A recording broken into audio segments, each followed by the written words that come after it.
Bueno, buenos días a todos. Vamos a comenzar con esta charla de repercusiones cardiovasculares del COVID-19, monitoreo hemodinámico y tratamiento. Quiero agradecer especialmente al Hospital Pasteur y al doctor Julio Pontet por la invitación a colaborar con esta serie de charlas, con esta serie de puestas a punto de temas extremadamente relevantes durante la pandemia del COVID-19.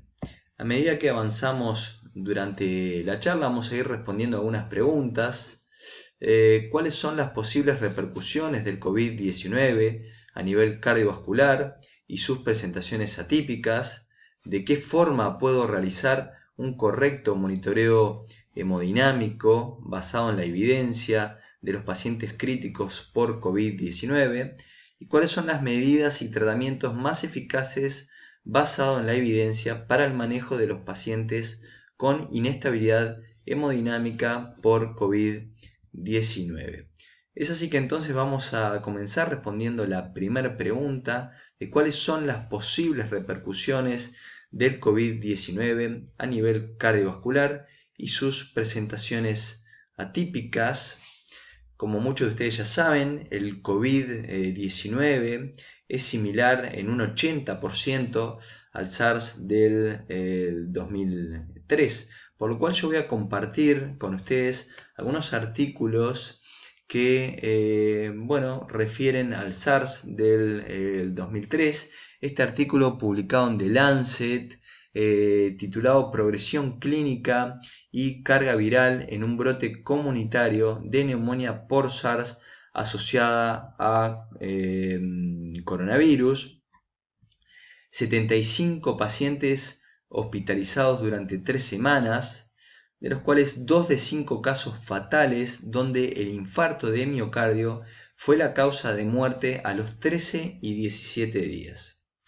Este artículo muy interesante, también publicado en el 2003 en la Circulation, performance del ventrículo izquierdo en pacientes con síndrome agudo respiratorio severo. Se realizaba ecocardiografía a los pacientes al inicio y a los 30 días.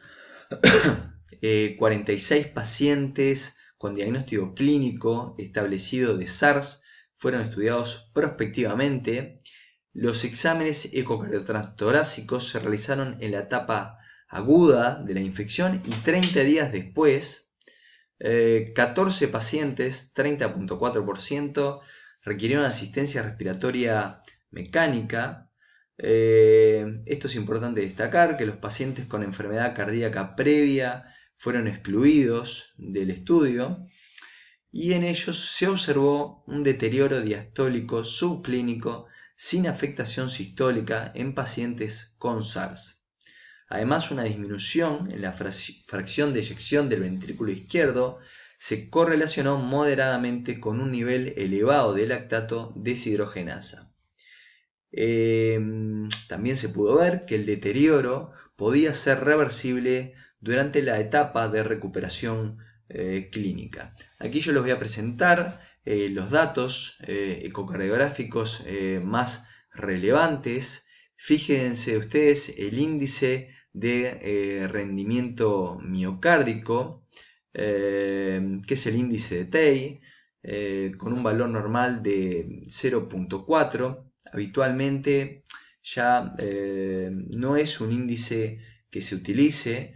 Evalúa la función global de sistólica y diastólica, pero actualmente existen otros métodos más certeros para valorar la función.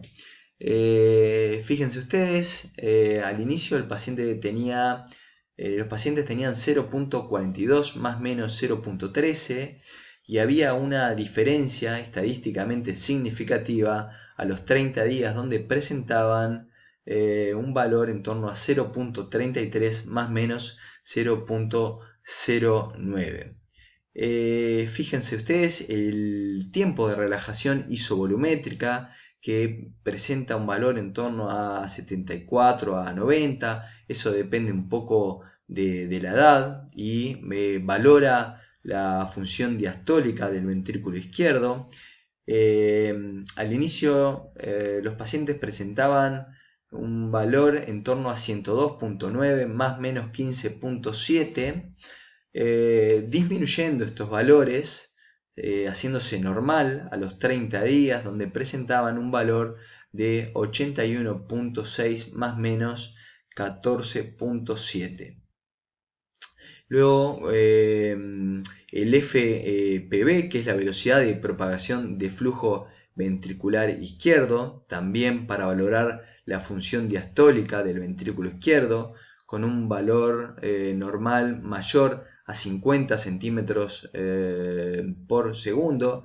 Fíjense ustedes, los pacientes presentaban al inicio un valor en torno a 69.6 más menos 15.7, y a los 30 días este valor disminuía a 83.7 más menos 19.7, donde había una diferencia estadísticamente significativa.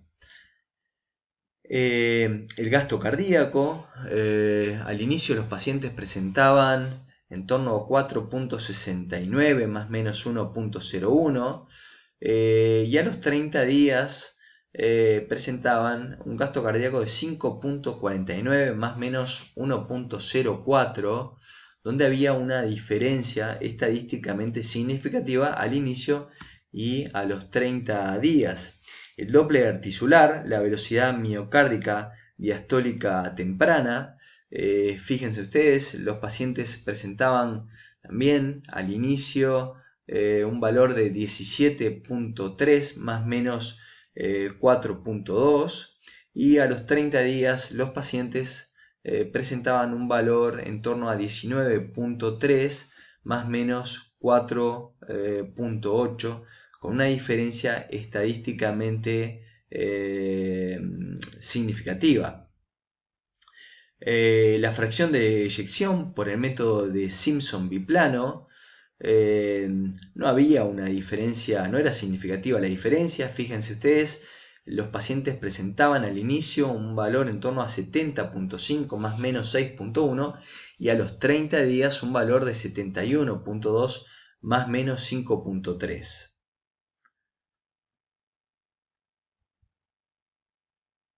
Bueno, este es el primer caso reporte de infección por COVID-19 con miocarditis fulminante como complicación.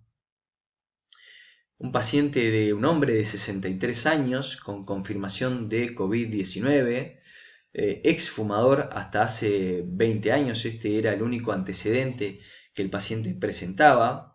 Al ingreso, el paciente se constata elevación de troponina I y NT-proBNP, y una disquinesia miocárdica difusa con una fracción de eyección del ventrículo izquierdo de 32%. El electrocardiograma presentaba una taquicardia sinusal sin elevación del segmento ST. El paciente recibió terapia antiviral y soporte vital mecánico, con posterior normalización gradual de la fracción de eyección del ventrículo izquierdo a 68% y un descenso de troponina I de 11.37 gramos por litro a 0.10 gramos por litro. Este es otro artículo, una Letters publicada en La JAMA en marzo del 2020, características y resultados de 21 pacientes con enfermedad crítica por COVID-19 en Washington. Este estudio se realizó en el hospital de Evergreen, de 318 camas, con una UCI de 20 camas. 21 casos entre el 20 de febrero y el 5 de marzo del 2020. En 18 casos, el 86% presentaba comorbilidades, siendo la enfermedad renal crónica y la insuficiencia cardíaca congestiva las comorbilidades más comunes. La miocardiopatía se desarrolló en 7 pacientes, en el 33% de los pacientes de cuidados intensivos. Solo el 52% de ellos, esto es para destacar, es muy importante, solo el 52% de ellos tenían antecedentes de enfermedad cardíaca y presentaban disfunción sistólica global o anormalidades del movimiento de la pared regional. Este es otro artículo publicado en la Intensive Care Medicine, predictores clínicos de mortalidad del COVID-19, basado en un análisis de 150 pacientes de Wuhan, China. Es un estudio retrospectivo, multicéntrico, 150 pacientes, 68 fallecidos, un 45%, y 82 casos dados de alta, 55%, con infección confirmada de SARS-CoV-2. De los 68 casos de muerte, fíjense, 36 pacientes, el 53%, fallecieron por problemas respiratorios. 5 pacientes, el 7%, con daño miocárdico fallecieron de insuficiencia circulatoria, de shock. 22 pacientes, 33%, fallecieron por ambas causas y 5 restantes fallecieron por causa desconocida. Quiere decir que el 40% de estos presentaba complicaciones cardiovasculares. Este es otro artículo publicado también en la revista JAMA a finales de marzo del 2020, potenciales efectos de coronavirus sobre el sistema cardiovascular. Es una revisión. Quiero destacar que no existen estudios sistemáticos de las complicaciones cardiovasculares del SARS-CoV, por lo cual nos estamos basando en anécdotas, en serie de casos y en opinión de expertos, pero no hay estudios sistematizados aún. Esta revisión analiza aprendizajes previos de los brotes de SARS, se analizan efectos sobre el sistema cardiovascular y se observó que comúnmente la lesión cardíaca determinada por niveles elevados de troponina de alta sensibilidad en casos severos está fuertemente asociada con la mortalidad. En cuanto a la miocarditis del COVID-19, que muchos han hablado, bueno, fíjense este artículo, también publicado en la revista JAMA recientemente, a finales de marzo del 2020, mujer de 53 años, sin antecedentes patológicos de enfermedad cardiovascular. La paciente refirió fiebre y tos una semana antes, consulta por disnea, y al ingreso a emergencia la paciente no presentaba fiebre, tenía una presión arterial de 90,50 milímetros de mercurio, con una frecuencia cardíaca de 100 latidos por minuto y una saturación de oxígeno de 98%. La paciente presentaba niveles elevados de troponina T de alta sensibilidad y también niveles elevados de NT-proBNP, un ligero aumento de niveles de PCR y recuentos normales de células sanguíneas. Por lo tanto, acá les presento los resultados clínicos de laboratorio. Al primer día, en cuanto al conteo de glóbulos blancos, la paciente presentaba 8.900 blancos. En cuanto a los linfocitos, presentaba una linfopenia al primer día. En cuanto a la proteína C reactiva, también estaba elevada el primer día. La CPK, fíjense ustedes, estaba también elevada el primer día. La troponina T de alta sensibilidad, fíjense, también estaba muy elevada el primer día. Aquí está medida en nanogramos por mililitro, fíjense el valor de referencia. y cuánto tenía al ingreso, y el NT-proBNP, que también estaba elevado. Es así que, a la paciente se le realiza un electrocardiograma que, como ustedes pueden ver, presentaba bajo voltaje en las derivaciones de las extremidades. Además, presentaba un supradesnivel difuso más acentuado en cara inferior, y presentaba también una depresión del segmento ST y una inversión de la onda T en ABR y como pueden ver, en B1.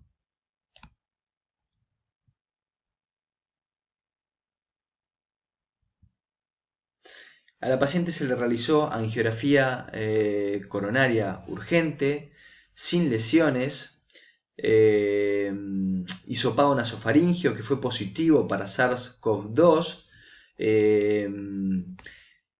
un ecocardio transtorácico que presentaba un ventrículo izquierdo de dimensiones normales, un tabique interventricular de 14 milímetros que estaba engrosado, con una pared posterior de 14 milímetros, una hipoquinesia difusa, una FEBI de 40%, sin evidencia de afectación valvular, una función diastólica del ventrículo izquierdo levemente afectada, con una relación EA de 0.7 y una relación EE' de 12, un derrame pericárdico circunferencial más acentuado alrededor de la cámara cardíaca derecha, sin signos de taponamiento cardíaco. La resonancia magnética, que ahora la vamos a ver, presentaba una hipoquinesia biventricular difusa, especialmente en los segmentos apicales, y una fracción de eyección del ventrículo izquierdo de 35%.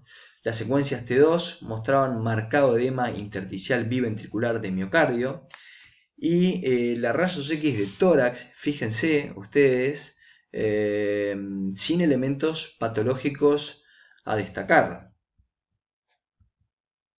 Esta es la resonancia magnética, fíjense, presentaba una hipoquinesia global del ventrículo izquierdo más acentuada en los segmentos apicales, con un derrame pericárdico leve a moderado, por lo cual, con esta resonancia y con los datos mencionados hasta ahora, los hallazgos fueron consistentes con miopericarditis. Se realizó tratamiento con dobutamina, antivirales, lopinavir y ritonavir, esteroides, cloroquina y tratamiento médico para la insuficiencia cardíaca, con posterior mejoría y estabilización clínica progresiva. ¿Qué sacamos como conclusión entonces de esto? Bueno, tener en cuenta la miocarditis aguda como posible complicación asociada con COVID-19. Siempre incluir niveles de troponina. Hay que tener en cuenta esto. Es importante destacar que hace falta más evidencia para determinar si los corticosteroides son útiles en reducir la respuesta inflamatoria miocárdica. No se puede excluir que en esta paciente ocurrió una resolución espontánea o que los antivirales o cloroquina contribuyeron a la mejoría de esta paciente. Hay que destacar y quiero decir que hay que tener en cuenta las presentaciones atípicas, ya que esto es importante para realizar el aislamiento del paciente, para tomar las medidas preventivas y los mayores recaudos de bioseguridad. Este artículo, también publicado en la revista JAMA, Asociación de Injuria Cardíaca con la Mortalidad en Pacientes Hospitalizados con COVID-19 en Wuhan, China, es un estudio de cohorte realizado del 20 de enero al 15 de febrero del 2020 en un solo centro en el hospital Renmin de la Universidad de Wuhan, China. Todos los pacientes hospitalizados con COVID-19 fueron confirmados por laboratorio y se incluyeron en este estudio. Se enrolaron 416 pacientes. La mediana de edad fue de 64 años y 211 eran mujeres. Un total de 82 pacientes, 19.7%, tuvieron lesión cardíaca y se compararon con pacientes sin lesión cardíaca. Fíjense ustedes, aquí les presento los datos de los pacientes en este estudio. Aquí tienen los pacientes que tenían injuria cardíaca y aquí los que no tenían injuria cardíaca. La edad, los pacientes eran mayores en los que tenían injuria cardíaca, con una diferencia estadísticamente significativa. En cuanto al dolor torácico, de estos, el 13.4% presentaba dolor torácico contra un 0.9%. Los pacientes que tenían injuria cardíaca tenían mayor hipertensión, el 59.8% tenía hipertensión arterial contra un 23.4%. Los pacientes que tenían injuria cardíaca tenían más enfermedad pulmonar obstructiva crónica. También los que tenían injuria cardíaca tenían más cáncer, un 8.5% contra un 0.6%.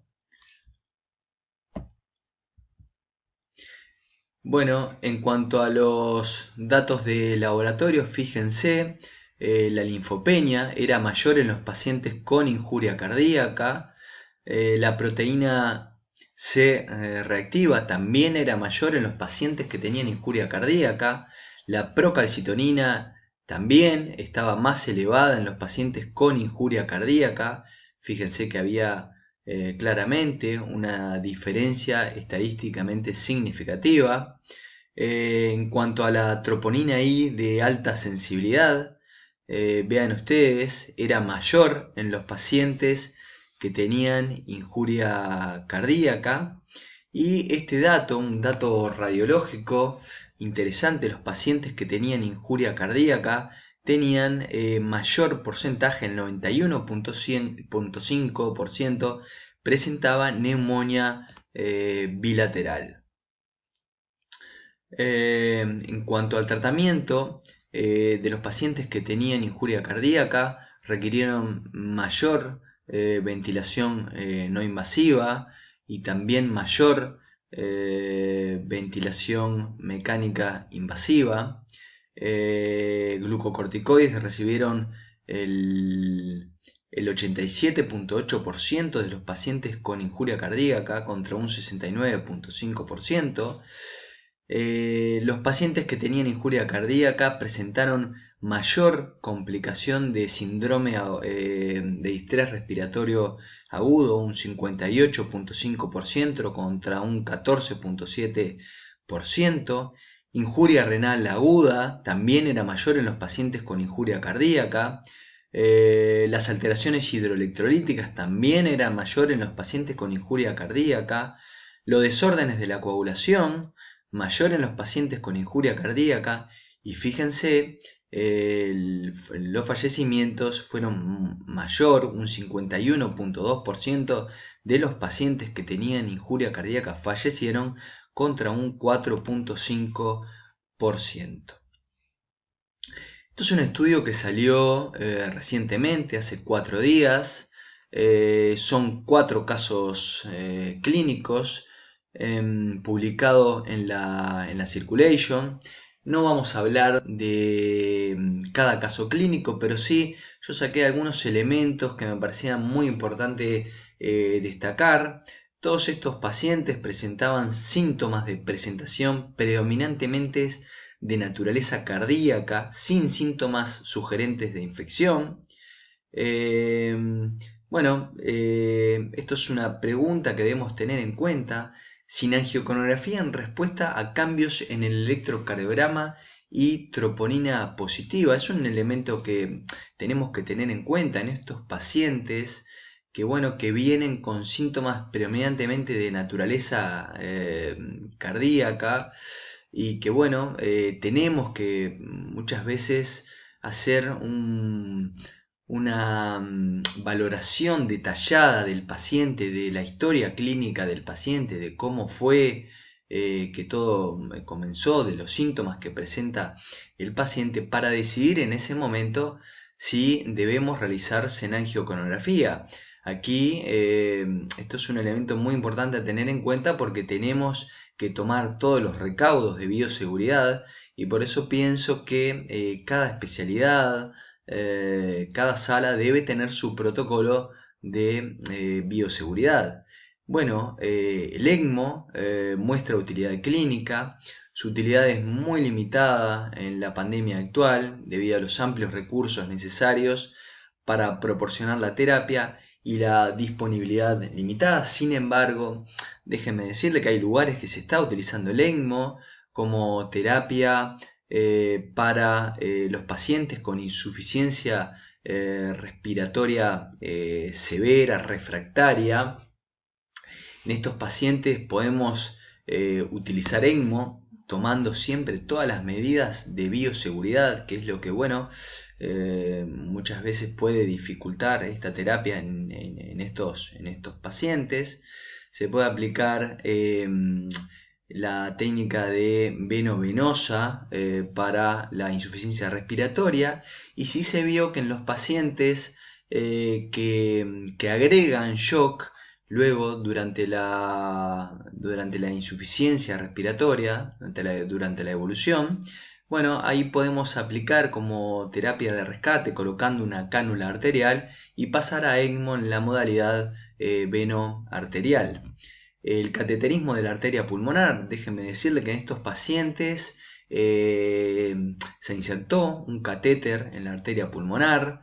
Ustedes saben que, bueno, hay una tendencia al desuso del cateterismo de la arteria pulmonar porque contamos con métodos menos invasivos con los cuales podemos realizar un monitoreo hemodinámico certero del paciente. Sin embargo, en estos pacientes se utilizó, bueno, es una posibilidad que podría tomarse en cuenta, siempre teniendo también todos los recaudos de la bioseguridad y teniendo en cuenta además que estos son pacientes que, bueno, que pueden presentar shock, puede ser multifactorial, cardiovascular, séptico, son pacientes de difícil manejo y, bueno, el cateterismo de la arteria pulmonar nos podría ayudar en determinadas situaciones teniendo en cuenta todos estos recaudos. El balón de contrapulsación intraórtica, bueno, también es otra posibilidad. Si el soporte inotrópico falla en estos pacientes, bueno, podría considerarse. Aquí también tenemos el problema de la bioseguridad. Y hay que tener mucho cuidado. Pacientes que presentan lo que parece ser un síndrome cardíaco típico, la infección por COVID-19 debe estar en el diferencial durante la pandemia actual. Es decir, que debemos tener un umbral bajo para pensar en que estos pacientes podrían estar cursando una infección por COVID-19. Por lo tanto, tener siempre en cuenta los pacientes que se presenten con síndrome cardíaco típico. Bueno, entonces algunos puntos claves que quiero mencionarles de todo esto que hemos presentado hasta el momento. Tener en cuenta que existe en estos pacientes una alta carga inflamatoria que puede producir inflamación vascular, miocarditis y arritmias cardíacas. Una gran proporción de los pacientes tiene enfermedad cardiovascular subyacente y o factores de riesgo cardíaco. Estos pacientes pueden desarrollar complicaciones cardíacas graves como miocarditis, insuficiencia cardíaca, Recuerden que el corazón es el segundo órgano objetivo, además del pulmón. Dentro de las complicaciones más comunes se ha observado la lesión cardíaca aguda, determinada por elevación de troponina de alta sensibilidad. Los pacientes más críticos mostraron signos de disfunción orgánica múltiple, incluyendo síndrome de distrés respiratorio agudo en un 67%, injuria renal aguda en un 29%, injuria cardíaca en un 23%, disfunción hepática en un 29% y neumotórax en un 2%. Tener en cuenta que los no sobrevivientes muestran tasas más altas de insuficiencia cardíaca, 52% frente a un 12%, y lesión cardíaca aguda, 59% frente a 1%, que los sobrevivientes. Bueno, y el mecanismo exacto de lesión cardíaca no está claro aún, pero debemos considerar siempre esta complicación durante la infección por COVID-19. Entonces ahora vamos a seguir con la siguiente pregunta: ¿de qué forma puedo realizar un correcto monitoreo hemodinámico basado en la evidencia de los pacientes críticos por COVID-19?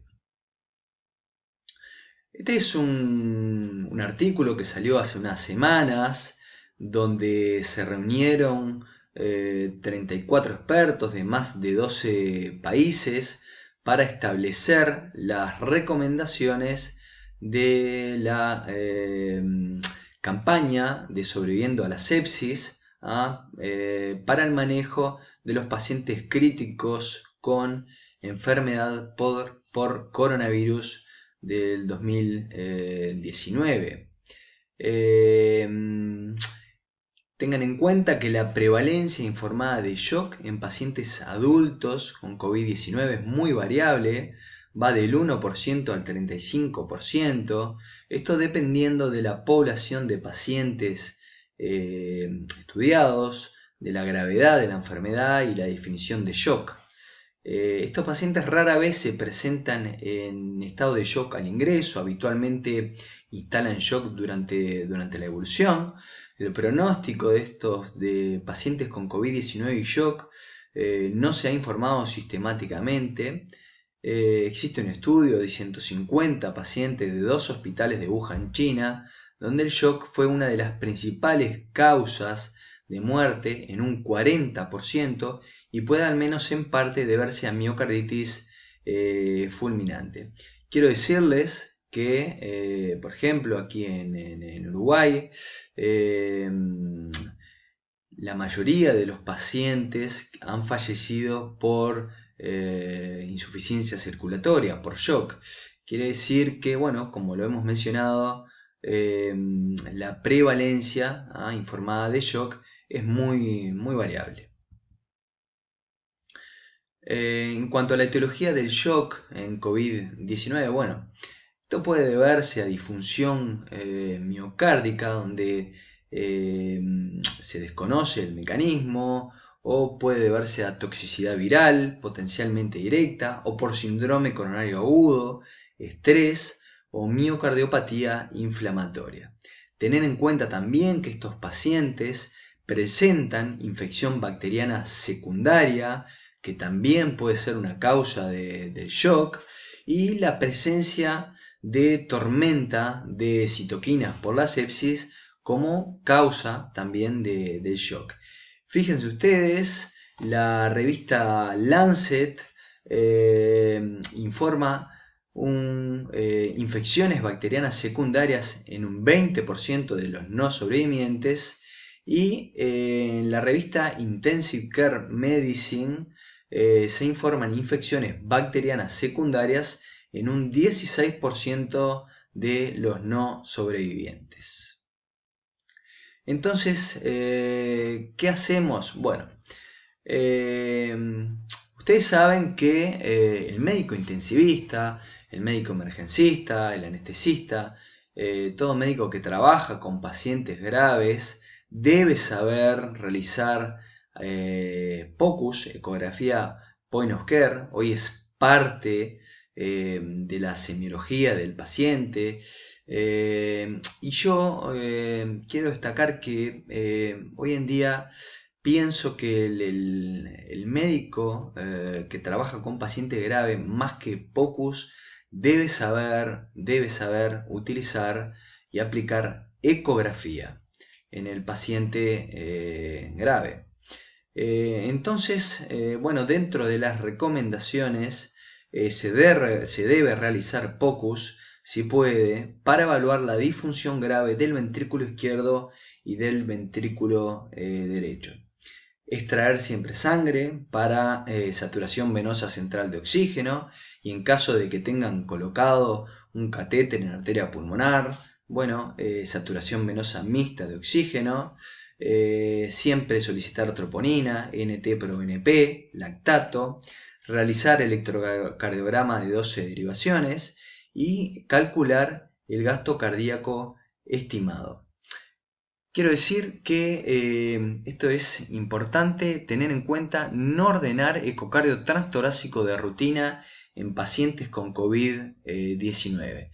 Las indicaciones para POCUS son, bueno, elevación marcada de troponina o NT-proBNP o disminución en la saturación venosa central de oxígeno o en el consumo de oxígeno, nueva insuficiencia cardíaca, no insuficiencia cardíaca preexistente, nueva arritmia persistente, cambios significativos en el electrocardiograma, y si se identifican anormalidades en POCUS, por ejemplo una nueva reducción en la fracción de eyección del ventrículo izquierdo por debajo de 50%, entonces se debe obtener un ecocardio transtorácico formal, recordando algunas características hemodinámicas de los tipos de shock que nos van a ser muy importantes para poder diferenciar ante qué tipo de shock estamos. Bueno,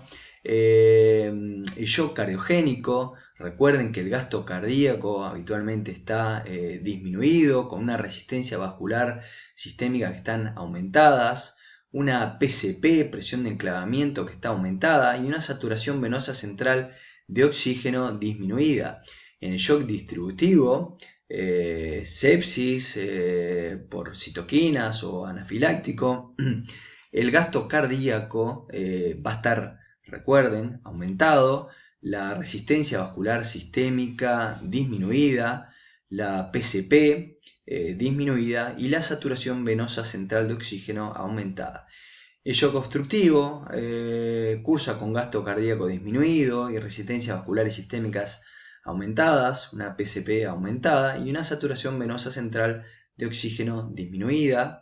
El shock hipovolémico cursa con gasto cardíaco disminuido, resistencias vasculares sistémicas aumentadas, PCP disminuida y saturación venosa central de oxígeno disminuida. Por último, el shock neurogénico cursa habitualmente con gasto cardíaco disminuido, resistencias vasculares sistémicas disminuidas, la PCP puede estar disminuida o normal y la saturación venosa central de oxígeno disminuida, y habitualmente constatamos una disminución de la frecuencia cardíaca. Bueno, quiero mencionar acá, esto les recuerdo, no es una clase de ecografía, solamente voy a mencionar algunos puntos que me parece importante. En cuanto a la evaluación de la función sistólica del ventrículo izquierdo, ustedes saben que existen varios métodos.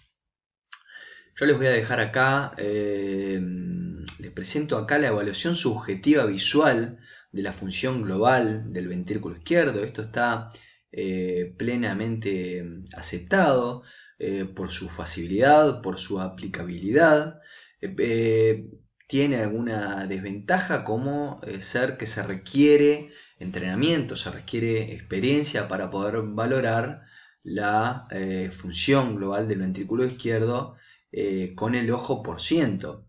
Valorando el grado de engrosamiento del endocardio en sístole en los planos ecocardiográficos estándares, paraesternales, eje largo y corto a diferentes alturas del ventrículo izquierdo, y apicales, 4 cámaras, 5 cámaras, 2 cámaras y 3 cámaras. Fíjense ustedes aquí, podemos ver un paraesternal eje largo, donde observamos claramente, miren aquí el ventrículo derecho, el septum interventricular, el ventrículo izquierdo, pared posterior, el tracto de salida del ventrículo izquierdo, la válvula aórtica, aorta ascendente, válvula mitral y la aurícula izquierda.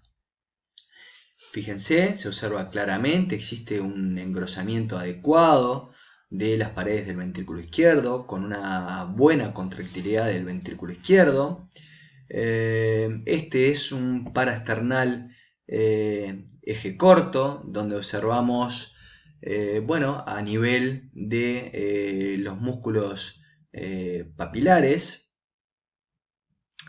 Y finalmente aquí tenemos una apical de 2, 3 y 4 cámaras. Este es de 4 cámaras, 5 cámaras, perdón, por momentos 5 cámaras, donde observamos el ventrículo izquierdo, aurícula izquierda, ventrículo derecho y aurícula derecha. Observamos un correcto engrosamiento de las paredes del ventrículo izquierdo, con una buena contractilidad del ventrículo izquierdo.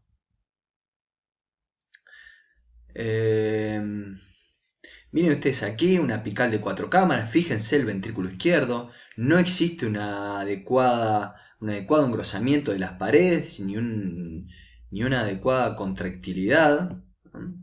Este paciente tiene una fracción de eyección severamente deprimida, por debajo del 30%, esta es la clasificación, hiperdinámico cuando es más del 75% la contractilidad, normal 55 a 65%, levemente deprimida cuando la contractilidad es entre 45 y 54%, moderadamente deprimida cuando es entre 30 y 44%, y severamente deprimida cuando es menor al 30%.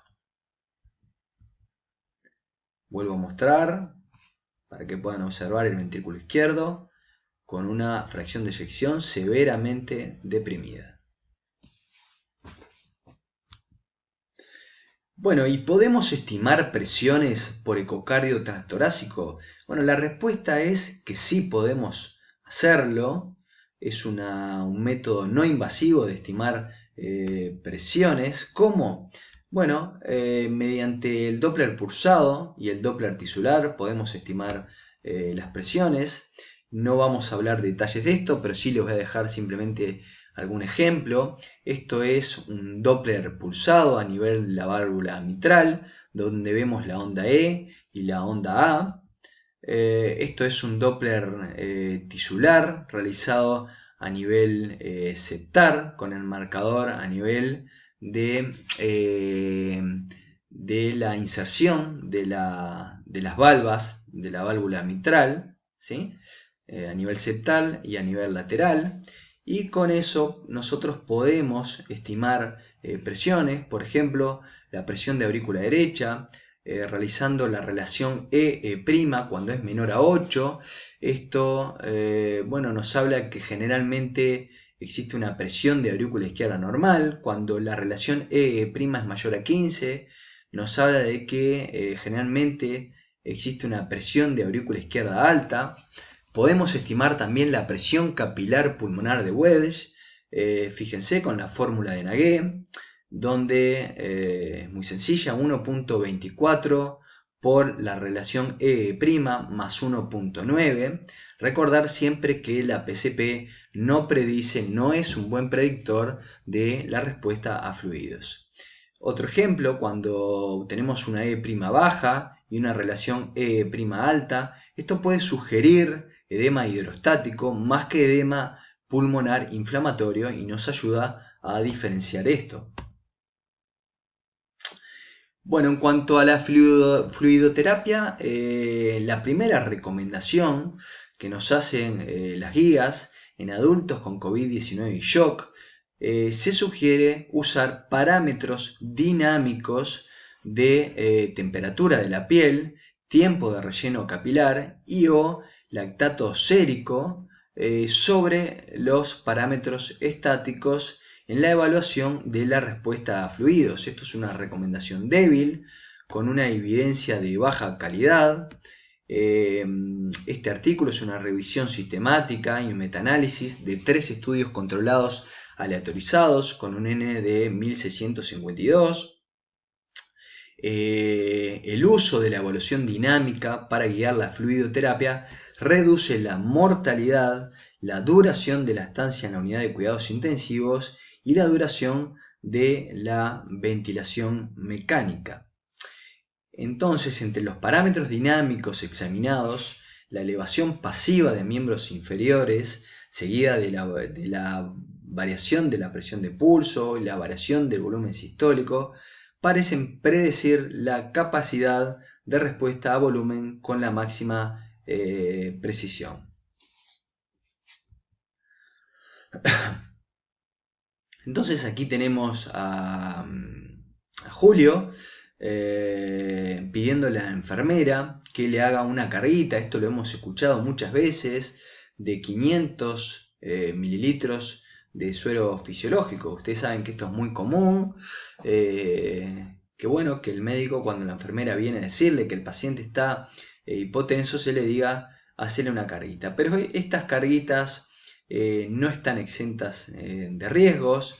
Luego la enfermera viene, dice el paciente sigue hipotenso, bueno, hacele 500 más, y 500 más luego, y 500 más luego, ya eso suman 2000 de carga. Recuerden, este paciente que tiene además 2000 o en otras ocasiones 3000 de suero fisiológico pasando en 24 horas, más la nutrición. Esto suma al final del día aproximadamente de 6 y 7 litros de volumen que le dimos a este paciente. Y esto no está exento de riesgo, esto está claramente publicado, que el exceso de líquidos tiene efectos nocivos sobre los resultados del paciente, y tanto la hipovolemia como la hipervolemia son estados perjudiciales y se debe realizar los mayores esfuerzos para el manejo correcto de la administración de fluidos. Bueno, entonces nosotros siempre ante la decisión de decirle a la enfermera que le realice una carga de volumen de lo que vayamos a usar, sea suero fisiológico o suero Ringer lactato, nosotros siempre debemos hacernos 2 preguntas. En estos pacientes con shock séptico, ¿será el aumento del gasto cardíaco la mejor estrategia para corregir el problema clínico del paciente? ¿La reanimación con líquido será efectiva para lograr este objetivo? Si no pensamos que la mejor estrategia para aumentar el gasto cardíaco es la realización de volumen, entonces no debemos hacer cargas de volumen. Entonces, este es uno de los métodos para valorar la respuesta a los líquidos, la variabilidad de la presión de pulso, que es la evaluación de la forma de la onda arterial, con un punto de corte del 13%. Los pacientes que se presentan por arriba de este punto de corte identifican a los pacientes respondedores a precarga, con un aumento en el índice cardíaco mayor al 15%, mientras que niveles por debajo de este porcentaje identifican a los no respondedores. Esto con un valor predictivo positivo de 94% y un valor predictivo negativo de 96%. Fíjense aquí, esto es fácil de realizar. Aquí tienen una curva de presión arterial. Esta es la presión de pulso máxima. Esto debe realizarse en un solo ciclo respiratorio durante la ventilación mecánica. Y aquí la presión de pulso mínima. mediante la fórmula de presión de pulso máxima menos presión de pulso mínima sobre presión de pulso máxima más presión de pulso mínima sobre 2, todo esto por 100, ustedes van a poder hallar el valor de la variabilidad de la presión de pulso para estimar si estos pacientes van a ser respondedores a volumen o no. Pero acá hay que tener algo muy en cuenta, algo muy importante, que el paciente debe cumplir con algunos criterios que no siempre cumple y por lo tanto no siempre podemos aplicar este método, que es que el volumen corriente de estos pacientes debe ser mayor a 8 ml/kg, el paciente no debe presentar arritmias cardíacas y no debe tener actividad respiratoria espontánea. Por lo tanto, estos criterios no siempre están presentes en los pacientes críticos, por lo cual no siempre este es un método aplicable y fiable. Es así que déjenme decirle que la elevación pasiva de miembros inferiores es el mejor método para valorar la respuesta a volumen, es el más indicado, esto tiene evidencia clara, no tiene criterios con lo cual haya que cumplir para realizar este método. Es necesario sí contar con medida de volumen sistólico o gasto cardíaco, debemos saber calcular esto. Puede aplicarse en pacientes con trastornos del ritmo cardíaco o con volumen corriente menor a 8 ml/kg. Cuando se realiza la maniobra de elevación de miembros inferiores, lo que existe es una transferencia de sangre desde las piernas al compartimiento abdominal, y el fundamento de esto radica en que el hecho de levantar de forma pasiva las piernas a 45 grados sobre el plano de la cama durante al menos un minuto equivale a una carga de volumen de aproximadamente 300 mililitros, cuyo efecto es transitorio. En los pacientes con ventilación mecánica controlada, el incremento mayor o igual al 10% del gasto cardíaco después de realizar la maniobra de elevación de miembros inferiores respecto a el gasto cardíaco anterior a realizar la maniobra de elevación de miembros inferiores, con una sensibilidad de 97% y una especificidad de 94%, nos diferencia a los pacientes respondedores a volumen de los no respondedores. No es esto tan así en pacientes en ventilación espontánea, donde la especificidad se reduce a un 46% y no es fiable y no debemos realizarla en estos pacientes. Algunas advertencias que hay que tener en cuenta: el aumento de la presión arterial no refleja un aumento en el gasto cardíaco y no debe ser tenido en cuenta. Esto es un elemento que quiero destacar porque lo he visto en muchas ocasiones. No debemos tomar a la presión arterial como un parámetro cuando realizamos la maniobra de elevación de miembros inferiores para diferenciar a los respondedores de los no respondedores. Solamente aquí debemos confiar en el gasto cardíaco o en el volumen sistólico. En los pacientes con aumento de la presión intraabdominal puede disminuir la eficacia del test, por lo que se debe monitorizar la presión intraabdominal antes de su realización y recordar que existe riesgo de elevación de presión intracraneana en pacientes neurocríticos.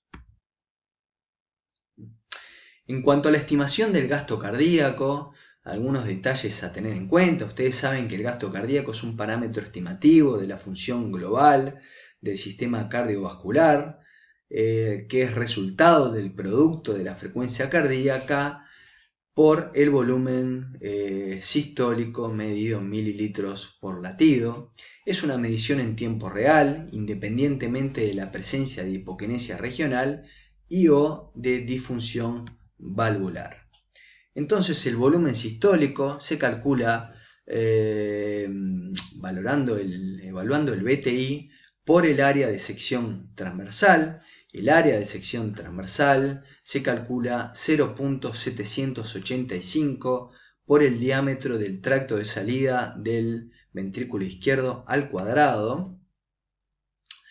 Entonces aquí ustedes tienen, bueno, volumen sistólico es BTI por área, como ya dijimos. El BTI aórtico normal es 21 a 22 centímetros. Aquí tienen un Doppler, una onda pulsada del tracto de salida del ventrículo izquierdo para calcular el BTI.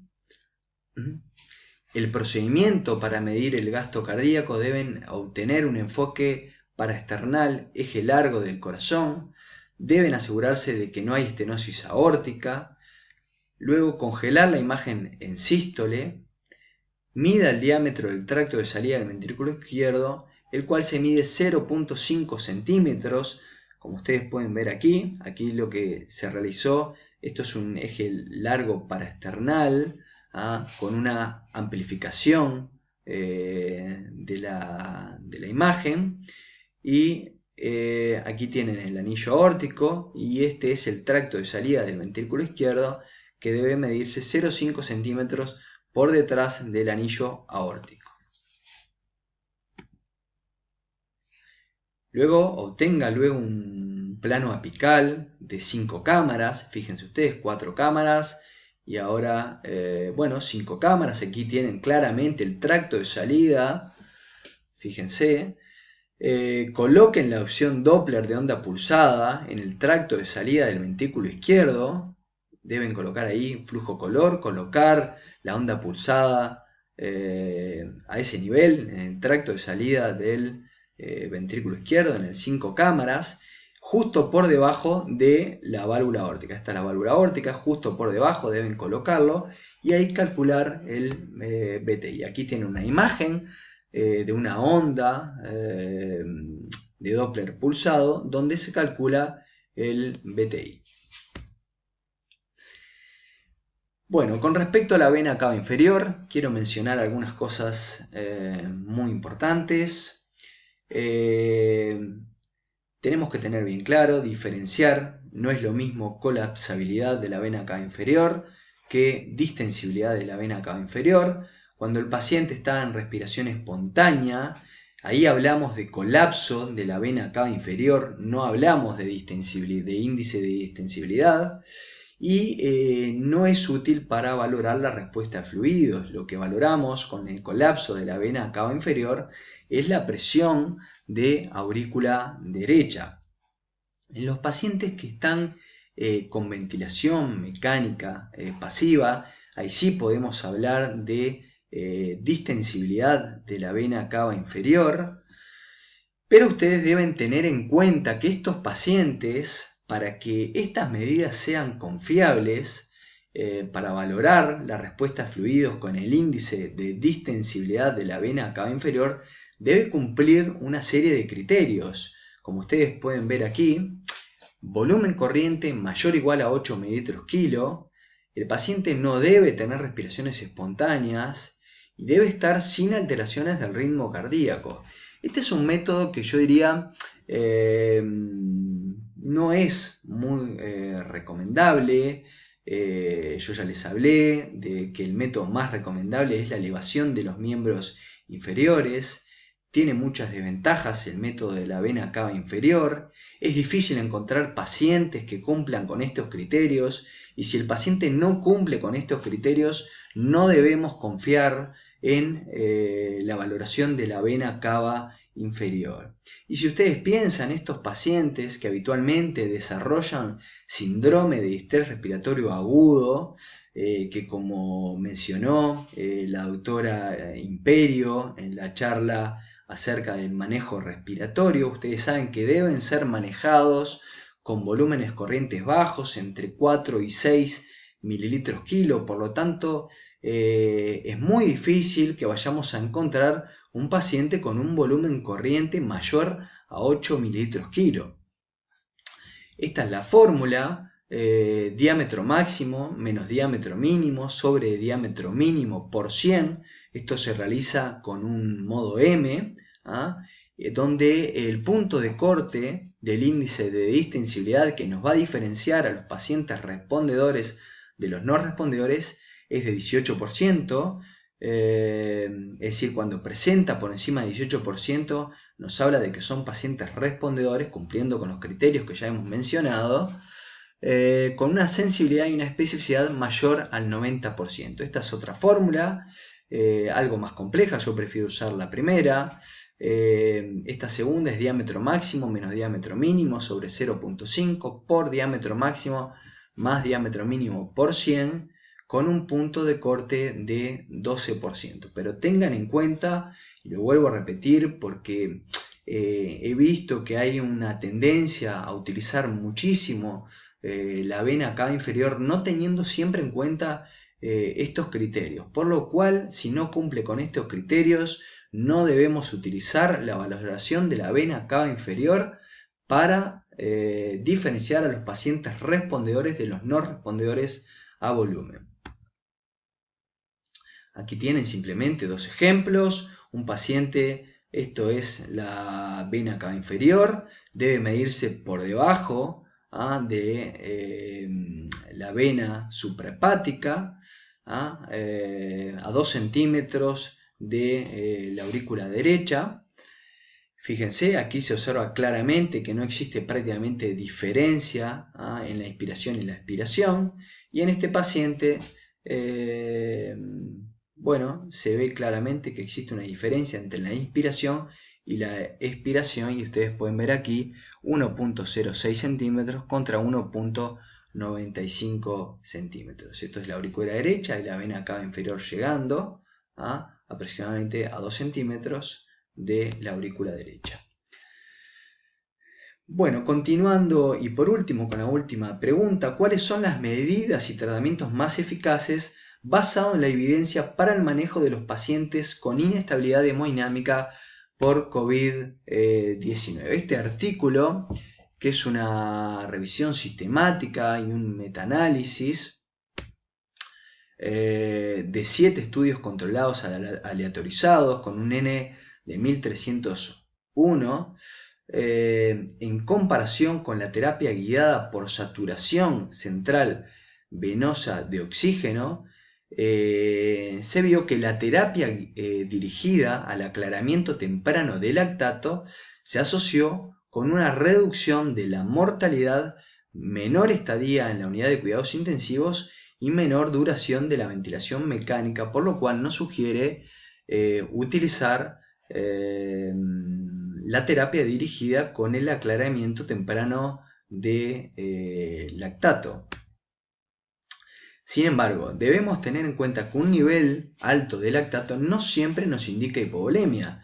También puede ser causado por disfunción mitocondrial, insuficiencia hepática, beta-agonistas, isquemia mesentérica o adrenalina.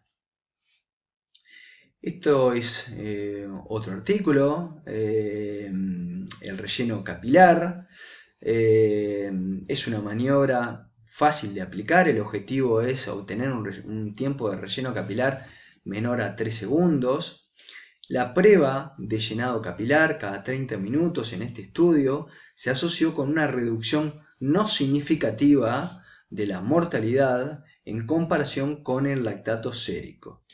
La técnica, bueno, que ustedes deben conocer: comprimir el pulpejo del índice de mano contraria a la línea arterial durante 10 segundos y luego la retirada rápida de la compresión del pulpejo contando los segundos hasta que se observe recoloración total del mismo. Esto es otra recomendación, es una revisión sistemática publicada en la revista Chess de 9 estudios controlados aleatorizados, una revisión del 2019, con un N de 637 pacientes. Aquí no se encontraron diferencias estadísticamente significativas en la mortalidad y efectos adversos graves en cuanto a la comparación de la terapia de fluidos conservadora y la terapia de fluidos liberal. Sin embargo, sin embargo, todos los resultados evaluados favorecieron la terapia de fluidos conservadoras utilizando volúmenes más bajos. Por lo tanto, en ausencia de datos que demuestren un beneficio del uso de estrategias fluidas liberales en pacientes críticos con sepsis o síndrome de distrés respiratorio agudo, y considerando que la mayoría de los pacientes con COVID-19 en la unidad de cuidados intensivos desarrollan síndrome de distrés respiratorio agudo, se sugiere un enfoque conservador inicial para la reanimación con líquidos en pacientes con COVID-19 y shock. Esto es otra recomendación para la resucitación aguda en adultos con COVID-19 y shock. Se recomienda utilizar cristaloides sobre coloides. Esto es una recomendación fuerte con una evidencia de calidad moderada. Esto está publicado en la Cochrane. Es una revisión sistemática de 69 estudios controlados aleatorizados con un N de 30.020 pacientes. Ningún resultado favoreció el uso de coloides, considerando que algunos coloides son dañinos, son más costosos y la disponibilidad de coloides está limitado en algunos entornos. Entonces se recomienda utilizar cristaloides para la reanimación con líquidos en pacientes con COVID-19 y shock. Quiero decirles que la mayoría de estas recomendaciones están basadas en estudios con pacientes críticos generales, ya que, estamos ante una patología nueva, en donde estamos aprendiendo durante el camino. Por lo tanto, no existen estudios, como ya habíamos mencionado, sistematizados, y muchas de estas recomendaciones están basadas en pacientes críticos generales. En cuanto a los agentes vasoactivos, la recomendación para adultos con COVID-19 y shock, se sugiere utilizar noradrenalina como vasoactivo de primera línea sobre otros agentes. Esto es una recomendación débil con una evidencia de calidad baja. Aquí ustedes tienen dos artículos, una revisión sistemática de 28 estudios controlados aleatorizados con un N de 3.497 pacientes y una guía de práctica clínica del 2016, la guía escandinava, que concluye que como la noradrenalina es el agente vasoactivo más ampliamente estudiado, con un bajo riesgo a priori de efectos indeseables, se sugiere utilizar noradrenalina como agente vasoactivo de primera línea en pacientes con COVID-19 y shock. Esto es otra recomendación. Si la noradrenalina no está disponible, sugerimos utilizar vasopresina o adrenalina como primera línea de agentes vasoactivos sobre otros agentes para adultos con COVID-19 y shock. Es una recomendación débil, con una evidencia de baja calidad. Sabemos que muchas unidades no cuentan con vasopresina. Aquí nosotros en Uruguay habitualmente lo que utilizamos es adrenalina, si no contamos con adrenalina. Pero bueno, para los que cuenten con vasopresina es una opción válida. Esto está publicado en la Cochrane, en un estudio de revisión de vasopresores para el shock hipotensivo. Esto es otra recomendación para adultos con COVID-19 y shock. Se sugiere agregar vasopresina como agente de segunda línea, titulando la dosis de noradrenalina si el objetivo de presión arterial media no puede lograrse mediante solamente el uso de noradrenalina. Esto es una recomendación débil, con una evidencia de calidad moderada. Nuevamente, repetimos aquí lo que ya dijimos. Esto es para las unidades que cuentan con la posibilidad de utilizar vasopresina. Esto es otra recomendación para adultos con COVID-19 y shock. Se sugiere titular los agentes vasoactivos para lograr una PAM de 60 a 65 milímetros de mercurio en lugar de objetivos de PAM más alto. Es una recomendación débil, con una evidencia de baja calidad. Esto es un estudio publicado en la revista JAMA. Quiero decirles que me parece muy importante destacar esto. No se ha visto beneficios, mejores resultados con objetivos de PAM mayores. Por lo tanto, nosotros como objetivo de PAM debemos lograr una PAM entre 60 a 65 milímetros de mercurio. Y es en eso que nosotros debemos fijarnos siempre. No sirve que venga enfermería y nos diga que el paciente tiene una presión arterial de 90,50 o de 90,60. Nosotros debemos siempre preguntar cuál es la presión arterial media que ese paciente presenta. Muchas veces, y esto lo hemos escuchado con mucha frecuencia, viene la nurse o la enfermera a decirnos que el paciente está hipotenso porque presenta 90,60 de presión arterial, cuando en realidad el paciente tiene con esas presiones una PAM muchas veces mayor a 70, 80. Por lo tanto, nosotros ahí estamos logrando el objetivo de PAM que queremos.